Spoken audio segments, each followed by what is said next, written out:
بسم اللہ الرحمن الرحیم۔ شروع اللہ کے نام سے جو بڑا مہربان اور نہایت رحم کرنے والا ہے۔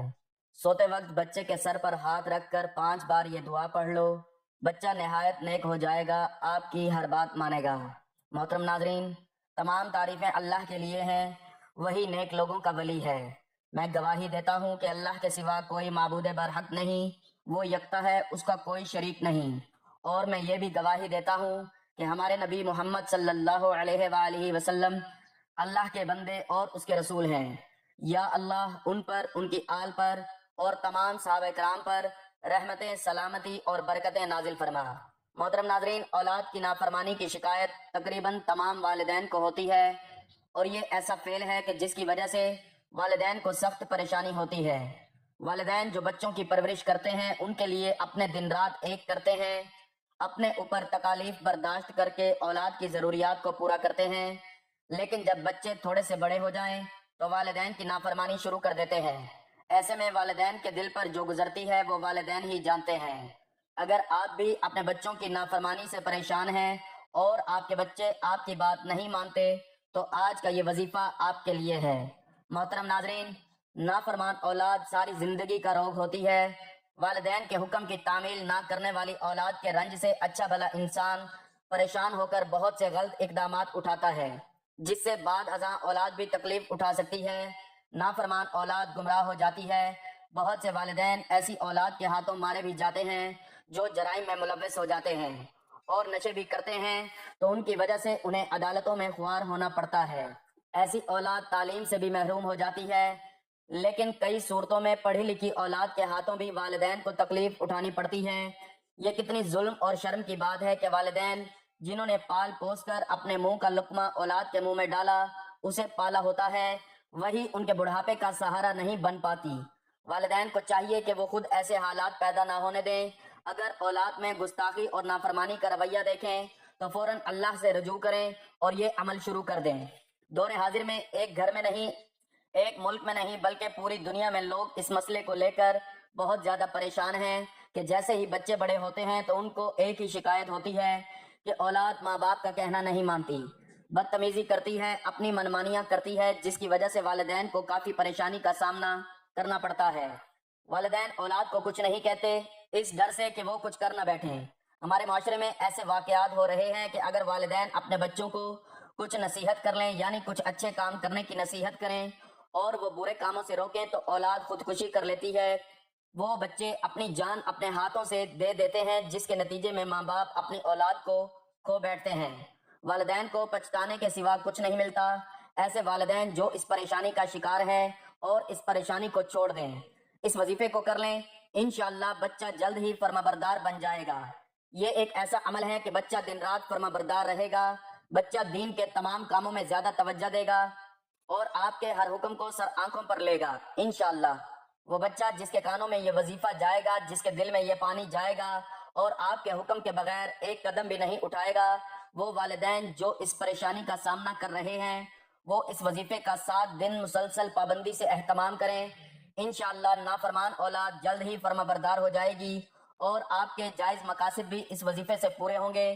اگر اس کے علاوہ آپ گھریلو پریشانی میں مبتلا ہیں، رزق میں تنگی ہے، اولاد کے علاوہ دولت کا مسئلہ ہے، تو تب بھی یہ وظیفہ کر کے اپنے رب کے حضور گڑ گڑا کر دعا مانگیں، انشاءاللہ آپ کے تمام جائز مقاصد پورے ہوں گے اور آپ کی تمام مشکلات دور ہوں گی۔ انشاءاللہ اس وظیفے کی بدولت آپ کی اولاد فرما بردار ہو جائے گی۔ آج کی ویڈیو میں ہم آپ کے لیے ایسا وظیفہ پیش کرنے والے ہیں کہ جس وظیفے کی برکت سے انشاءاللہ نافرمان اولاد فرما بردار ہو جائے گی اور گھر کی ساری پریشانیاں دور ہو جائیں گی۔ یہ وظیفہ کیا ہے، کیسے کرنا ہے، مکمل طریقہ آپ کو بتائیں گے اور اس وظیفے کے حوالے سے کارگزاری بھی ویڈیو میں شامل کی جائے گی، لہٰذا ویڈیو آپ نے سکپ نہیں کرنی اور آخر تک لازمی دیکھنی ہے۔ آج جو وظیفہ ہم آپ کے لیے لائے ہیں یہ وظیفہ آیت الکرسی کا بہت ہی خاص وظیفہ ہے۔ اس وظیفے کے بارے میں بتانے سے پہلے آپ کو مختصر آیت الکرسی اور اس کی فضیلت کے بارے میں بتاتے ہیں۔ روایات میں آتا ہے کہ آیت الکرسی اللہ تعالیٰ کا اسم اعظم ہے اور اس اسم اعظم کی خصوصیت یہ ہے کہ جب اس کے ذریعے اللہ سے دعا کی جائے تو اللہ تعالیٰ قبول فرماتا ہے۔ یاد رہے کہ آیت الکرسی بہت ہی مبارک اور عظیم آیت ہے۔ دوستو، اسم اعظم میں اللہ تعالیٰ نے کیا طاقت اور کیا کمالات رکھے اس بارے میں ہم بات کریں گے، لیکن پہلے آپ کو اس وظیفے سے جڑی کارگزاری سناتے ہیں اور وظیفے کا طریقہ بتاتے ہیں۔ یہ ملاحظہ فرمائیے، جو ایک فیملی نے یوں بیان کی، ہمارے گھر میں اکثر اتنی بدبو آتی جیسے کوئی جانور مرا ہوتا ہے، پر ڈھونڈنے پر کچھ بھی نہ ملتا۔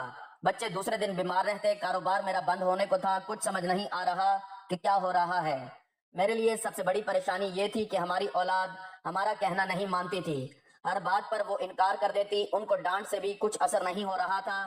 ایسا پہلی بار ہوا کہ ہماری اولاد ہمارا کہنا نہیں مانتی۔ یہ پریشانی اندر ہی اندر کھائی جا رہی تھی۔ کسی اللہ والے نے بتایا کہ تمہارے گھر میں اثرات ہیں۔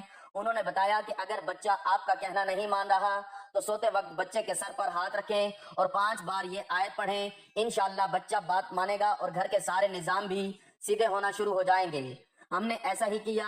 الحمدللہ وہ دن آج کا دن ہے۔ ہماری اولاد اتنی نیک ہو چکی ہے کہ ہماری بات کے علاوہ اور کوئی بات نہیں کرتی اور ہمارا کہنا مان رہی ہے۔ آپ نے ملاحظہ کیا کہ اس وظیفے کی کیسی برکات ہیں۔ وظیفے کا مکمل طریقہ جان لیں، یہ وظیفہ بہت ہی آسان ہے۔ محترم ناظرین، درود شریف کی بہت برکتیں ہیں۔ نبی کریم صلی اللہ علیہ وآلہ وسلم فرماتے ہیں، اگر بندہ دعا کرے اور وہ درود نہ پڑھے تو اس کی دعا زمینوں اور آسمان کے درمیان لٹکی رہتی ہے، لیکن اگر کوئی درود پڑھ لے اور اس کے بعد دعا کرے تو اللہ تعالیٰ اس کی دعا کو ضرور قبول فرماتے ہیں۔ نبی کریم صلی اللہ علیہ وآلہ وسلم فرماتے ہیں، عرش کے نیچے ایک فرشتہ ہے جس کا سر عرش سے لٹکا ہوا ہے اور اس کا ایک بازو مشرق کی طرف ہے اور دوسرا بازو مغرب کی طرف ہے۔ جب کوئی بندہ مومن نبی کریم صلی اللہ علیہ وآلہ وسلم پر محبت کے ساتھ درود پاک پڑھتا ہے تو اللہ اس فرشتے کو حکم دیتا ہے کہ وہ نور کے دریا میں غوطہ لگائے، تو فرشتہ نور کے دریا میں غوطہ لگاتا ہے اور باہر آنے کے بعد اپنے پیروں کو جھاڑنے لگتا ہے۔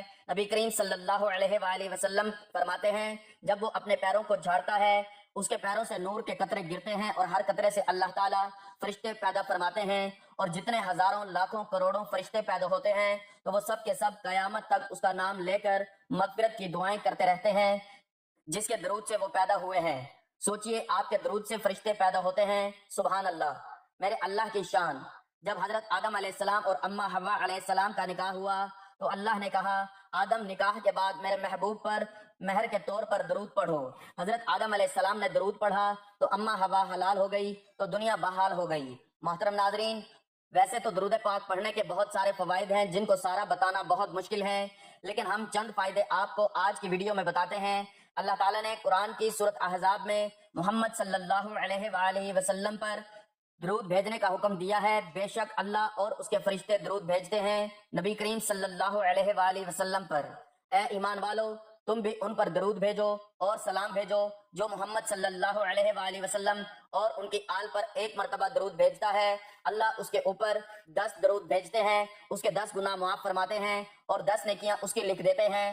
درود و شریف پڑھنے سے برا وقت ختم ہوتا ہے۔ درود شریف پڑھنے سے بھولے ہوئے کام اور باتیں یاد آ جاتی ہیں۔ درود پڑھنے والے کا قرض جلدی ادا ہو جاتا ہے۔ درود پڑھنے والا نبی کریم صلی اللہ علیہ وآلہ وسلم کا پسندیدہ بن جاتا ہے۔ درود پڑھنے والے کا دل رحمت اور روشنی سے بھر جاتا ہے۔ درود پڑھنے والا جہنم کی آگ سے بچ جاتا ہے۔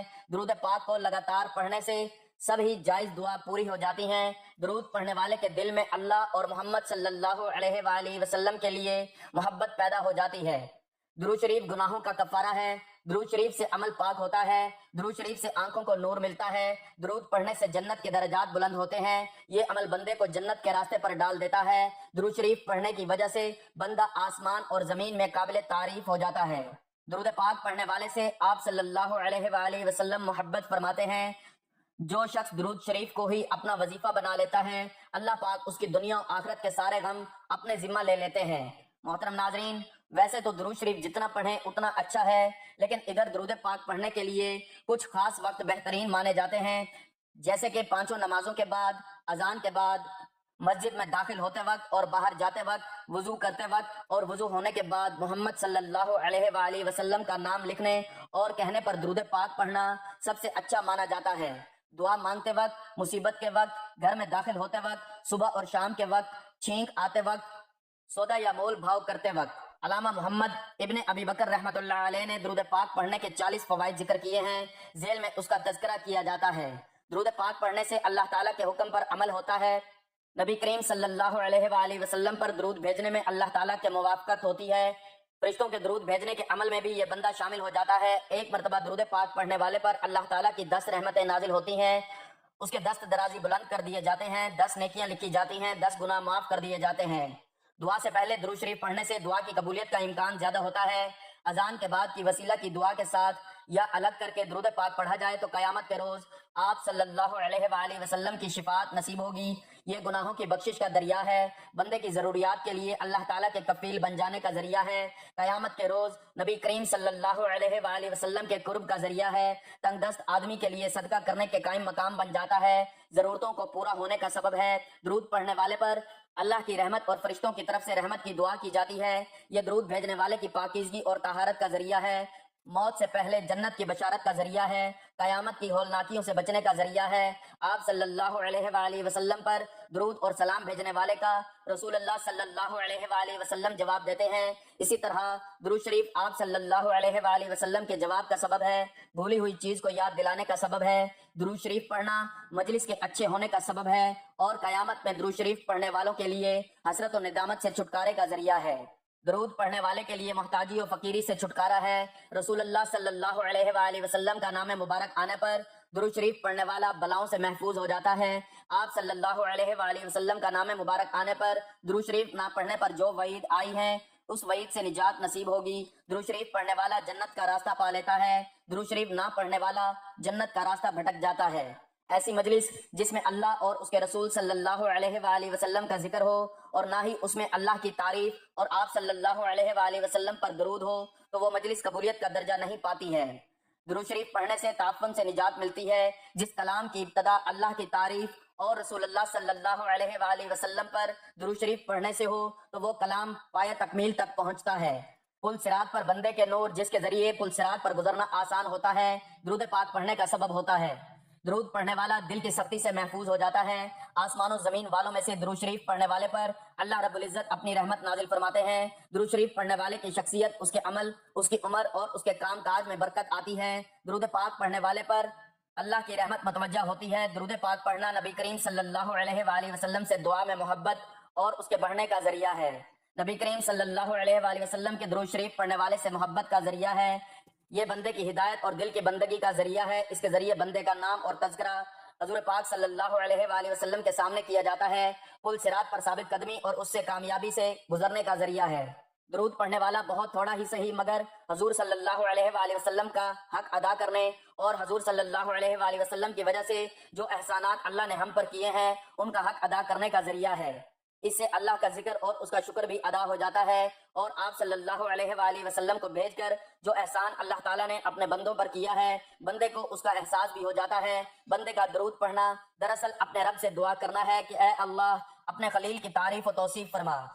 حضرت سیدنا عبد الحسن علی شاہ زری رحمۃ اللہ علیہ ایک جنگل میں تھے کہ اچانک ان کے سامنے ایک درندہ آ گیا۔ ان کو اپنی جان کی فکر پڑ گئی، بس انہوں نے خوف زدہ ہو کر نبی کریم صلی اللہ علیہ وآلہ وسلم کی ذات مقدسہ پر درود و سلام پڑھنا شروع کر دیا، جس کی برکت سے آپ کو اس درندے سے نجات ملی اور آپ کی جان بچ گئی۔ اللہ پاک نے قرآن کریم میں اپنے بندوں کو مختلف کاموں کے احکامات ارشاد فرمائے ہیں، مگر کسی مقام پر بھی یہ نہیں فرمایا کہ ہم اور ہمارے فرشتے بھی یہ کام کرتے ہیں، تم بھی کرو۔ البتہ رسول کریم صلی اللہ علیہ وآلہ وسلم پر درود و سلام بھیجنا ایک ایسا مبارک عمل ہے کہ جس کے بارے میں اللہ پاک نے ارشاد فرمایا۔ ترجمہ: بے شک اللہ اور اس کے فرشتے درود بھیجتے ہیں اس نبی پر، اے ایمان والو ان پر درود اور خوب سلام بھیجو۔ درود بھیجنے کا مطلب اللہ پاک کے درود بھیجنے سے مراد رحمت نازل فرمانا ہے، جبکہ فرشتوں اور ہمارے درود بھیجنے کا مطلب دعائے رحمت کرنا ہے۔ حضور اکرم صلی اللہ علیہ وآلہ وسلم کی مبارک ذات پر درود بھیجنا بہت بڑی سعادت ہے۔ ایک درود میں 3 فائدے ہیں: 10 رحمتیں، 10 گناہوں کی معافی اور 10 درجوں کی بلندی۔ درود پاک پڑھنے والے کی دعا قبول ہوتی ہے، بکثرت درود پاک پڑھنے والے خوش نصیبوں میں سے ہوں گے اور ان کی مغفرت کر دی جاتی ہے، فکروں اور پریشانیوں سے نجات ملتی ہے۔ اس کے لیے نبی پاک صلی اللہ علیہ وآلہ وسلم کی شفاعت واجب ہوتی ہے، اسے عرش کے سائے میں جگہ ملے گی۔ محترم ناظرین، ایک بار میرے ساتھ درود پاک بھی پڑھیے تاکہ ثواب ملے۔ اللہم صلی علی محمد وعلی آل محمد کما صلیت علی ابراہیم وعلی آل ابراہیم انک حمید مجید۔ اللہم بارک علی محمد وعلی آل محمد کما بارکت علی ابراہیم وعلی آل ابراہیم انک حمید مجید۔ بچے سے آپ کو کوئی شکایت ہو کہ وہ سستی اور کاہلی کا مظاہرہ کرتا ہے یا بات نہیں مانتا، نافرمانی کرتا ہے، تو اس بچے یا بچی کے سر پر ہاتھ رکھیں اور آیت الکرسی کو اول آخر درود پاک کے ساتھ 5 مرتبہ پڑھیں اور بچے یا بچی پر دم کر دیں۔ رات کے وقت یہ بچہ جب سو جائے تو عمل کریں، اور صبح کے وقت بھی آپ اس عمل کو کر سکتے ہیں۔ چند دن آپ اس عمل کو کریں گے تو آپ خود مشاہدہ کریں گے کہ کس حد تک فائدہ ہوا ہے۔